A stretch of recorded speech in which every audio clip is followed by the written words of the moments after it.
नमस्कार मित्रांनो, तुमचं आमच्या चॅनलमध्ये हार्दिक स्वागत. लाडकी बहीण योजनेअंतर्गत महिलांना लाभ मिळण्यास सुरुवात झाली आहे. आता महिलांच्या बँक खात्यावर पैसे पडत आहेत, म्हणजेच पैसे अकाउंटमध्ये क्रेडिट होत आहे. सध्या माझी लाडकी बहीण योजनेअंतर्गत पात्र महिलांना 2 महिन्याचे एकूण 3,000 रुपये मिळत आहेत. आत्तापर्यंत राज्य सरकारने तब्बल 80 लाख महिलांच्या बँक खात्यात सन्मान निधी हस्तांतरित केला आहे. याच दरम्यान या योजनेसाठी कोट्यावधी अर्ज आलेले आहेत, पण यातील लाखो महिलांचे अर्ज बाद झाले आहेत, तर काही महिलांना अद्याप सन्मान निधी मिळालेला नाही. याची काय कारणे असू शकतात हे आज आपण जाणून घेणार आहोत. याचं पहिलं कारण म्हणजे राज्य सरकारने पात्र महिलांना पैसे देण्याची प्रक्रिया चालू झाली आहे. रक्षाबंधनच्या अगोदर खात्यावर पैसे आल्यामुळे अनेक महिलांकडून आनंद व्यक्त केला जात आहे. 17 ऑगस्टपर्यंत आम्ही सर्व पात्र महिलांच्या बँक खात्यावर पैसे पाठवून देऊ, असे आश्वासन राज्य सरकारने दिलेले आहे. त्याची प्रत्यक्ष सुरुवात 14 ऑगस्ट रोजीपासून चालू झालेली आहे. आज म्हणजेच 15 ऑगस्ट रोजी साधारण 48 लाख महिलांच्या बँक खात्यावर पैसे पाठवण्यात आले आहेत. महिलांच्या बँक खात्यात 17 ऑगस्टपर्यंत पैसे येणार आहेत, त्यामुळे त्यासाठी लागणारी प्रक्रिया अजून चालूच आहे. 17 ऑगस्टपर्यंत महिलांनी पैसे येण्याची वाट पाहायला हवी. जर तुमच्या अकाउंटमध्ये अजूनही पैसे आले नसतील तर त्याचं दुसरं कारण मी तुम्हाला आता सांगणार आहे.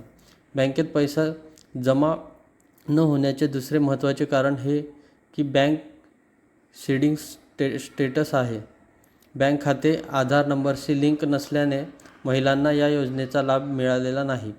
17 तारखेपर्यंत पैसे हवे असतील तर महिलांनी बँक खात्याशी आधार नंबर लिंक करणे गरजेचे होते.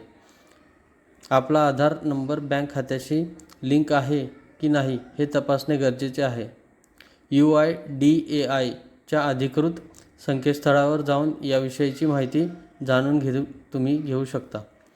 या योजनेच्या पात्र लाभार्थ्यांच्या बँक खात्याशी आधार क्रमांक जोडण्याची विशेष मोहीम राबवण्याचे निर्देश महिला व बालविकास मंत्री आदिती तटकरे यांनी दिले आहेत. याचं तिसरं कारण म्हणजे तुम्ही अर्ज दाखल करूनही तुमच्या बँक खात्यावर पैसे आले नसतील तर घाबरण्याचे काही कारण नाही. तुमचा अर्ज फेटाळण्यास आल्यास तुम्हाला बँक खात्यावर पैसे येणार नाहीत, पण तुमच्या अर्जासमोर पेंडिंग रिव्ह्यू, डिसअप्रूव्ड असं दिसत असेल तर घाबरण्याचे कारण नाही. तुमच्या अर्जाची छाननी होत आहे, त्यामुळे तुमच्या बँक खात्यात अद्याप पैसे जमा झालेले नाहीत. तुमचा अर्ज पात्र ठरवला गेला असूनही पैसे आलेले नसतील तर तुम्ही 17 तारखेपर्यंत वाट पाहायला हवी. 17 तारखेपर्यंत तुम्हाला पैसे मिळू शकतात आणि तुम्हाला 17 तारखेपर्यंत देखील पैसे आलेले नसतील तर तुमचा अर्ज हा बाद झालेला आहे.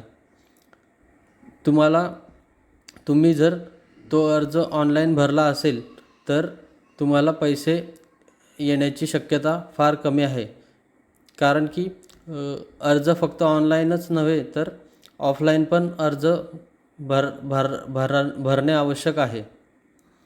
तर तुम्हाला आजचा व्हिडिओ आवडला असेल तर आमचे चॅनल नक्की सबस्क्राईब करा. आणि जर तुमचा अर्ज बाद झालेला असेल तर तुम्ही दूत ॲपद्वारे तुमचा अर्ज एडिट देखील करू शकता आणि तुमची माहिती तुम्ही चांगल्या प्रकारे त्यामध्ये भरू शकता. आणि ज्या तुम्ही चुका केलेल्या आहेत त्या तुम्ही चुका सुधारू शकता आणि हमीपत्र जोडणे आवश्यक आहे. धन्यवाद.